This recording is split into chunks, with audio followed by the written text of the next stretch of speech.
wanni lafarrallee ol dhadhaabannillee dhaamsa goonu yoo jiraate waa'ee achii fi achi yeroo takka takka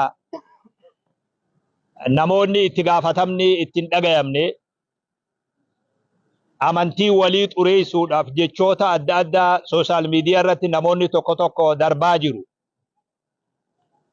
Ayyaana iidaa eeggatanii jechootan fakkaanne waan islaama lolchiisu yoo duchiisu warra dabarsaa jiruun odoon dagamne ajandaa warra sanii odoon milkeessine ummanni islaamaa ayyaana iidaa qofarra xiyyeeffatee ayyaana isaa gammachuudhaan adda galuu qaba. Wanni hundi yeroo sii qabdi.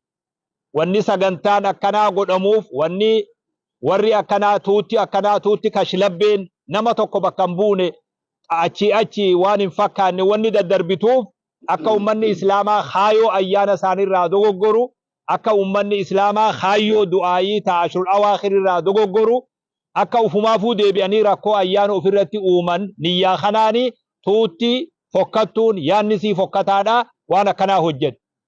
Ummanni Itoophiyaa keessa jiru namni muslimaa hundi osoo waan kanaan hin dogoggorre ayyaana fi eeggatee kabajaadhaan ayyaana fi xumuree kaan akkuma jaametti karaa seeraatiin iida booda karaa seeraatiin walitti deemuu danda'ama.